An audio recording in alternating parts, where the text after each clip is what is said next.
یہ صدائے حریت جموں کشمیر ہے۔ پیش خدمت ہے تازہ ترین خبریں۔ نریندر مودی کی فسطائی بھارتی حکومت کی طرف سے غیر قانونی طور پر اپنے زیر قبضہ جموں کشمیر میں گزشتہ برس 5 اگست سے مسلط کردہ مسلسل فوجی محاصرے نے کشمیریوں کی زندگیاں جہنم بنا دی ہیں۔ کشمیر میڈیا سروس کے شعبہ تحقیق کی طرف سے ہفتے کو بھارتی محاصرے کے 13 ماہ مکمل ہونے پر جاری کی جانے والی ایک رپورٹ میں انکشاف کیا گیا ہے کہ بھارتی فوجیوں نے اس عرصے کے دوران 237 کشمیریوں کو شہید کیا۔ گزشتہ برس 5 اگست سے اب تک کشمیر میں پرامن مظاہرین پر طاقت کے وحشیانہ استعمال کے نتیجے میں 1482 افراد شدید زخمی ہو گئے۔ بھارتی فوجیوں نے 954 گھر اور عمارات کو تباہ کیا اور 89 خواتین کی بے حرمتی کی، جبکہ خواتین اور لڑکیوں سمیت 13,936 افراد کو محاصروں اور تلاشی کی کارروائیوں کے دوران گرفتار کیا گیا۔ بھارت کی طرف سے 5 اگست سال 2019 کو جموں کشمیر کی خصوصی حیثیت ختم کیے جانے کے بعد سے کشمیریوں کی زندگیاں سخت مشکلات سے دوچار ہیں۔ 5 اگست کے اقدام کا مقصد جموں کشمیر میں مسلمانوں کی اکثریت کو اقلیت میں بدل کر کشمیریوں سے ان کی شناخت چھیننا ہے۔ رپورٹ میں نشاندہی کی گئی ہے کہ پورے جموں کشمیر کو ایک کھلی جیل میں تبدیل کر دیا گیا۔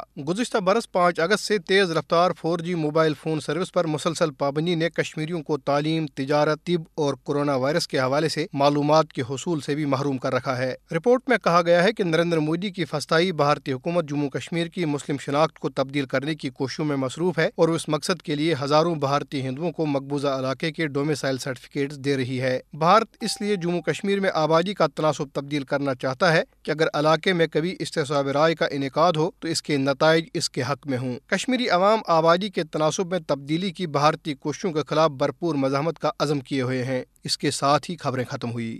بھارت کی جانب سے مقبوضہ جموں و کشمیر کی خصوصی آئینی حیثیت کی منسوخی، پھر فوجی محاصرہ مسلط اور 80 لاکھ کشمیریوں کو گھروں میں محصور کر کے ان کا پوری دنیا سے رابطہ منقطع کیے ہوئے آج 13 ماہ مکمل ہو چکے ہیں۔ ان 13 ماہ کے دوران مقبوضہ جموں و کشمیر میں تعینات بھارتی سفاکوں اور دہشت گردوں نے اہل کشمیر کا جینا حرام کر رکھا ہے۔ نہ صرف بستیوں کا محاصرہ، گھر گھر تلاشیاں، گرفتاریاں، پکڑ دھکڑ، قتل عام اور خواتین کے ساتھ بے حرمتی معمول، بلکہ ان 13 ماہ کے دوران 237 کشمیری جن میں خواتین اور بچے بھی شامل ہیں بھارتی دہشت گردی کی بھینٹ چڑھ گئے۔ بھارتی سفاکوں اور قاتلوں نے صرف اسی پر بس نہیں کیا، جعلی مقابلوں میں کشمیری نوجوانوں کو شہید کرنے کے بعد ان کی میتیں لواحقین کے حوالے کرنے کے بجائے انہیں دور دراز علاقوں میں لے جا کر قبروں میں دفنایا جاتا ہے، جس کا مقصد سرزمین کشمیر کے بیٹوں اور ان کے لواحقین کو ڈرایا اور خوفزدہ کیا جائے، مگر ایسا تو نہیں ہو سکا۔ بڑھتا ہے ذوق جنون، ہر شہادت کے بعد کے مصداق اہل کشمیر میں بھارت کے خلاف نفرت میں بے پناہ اضافہ ہوا۔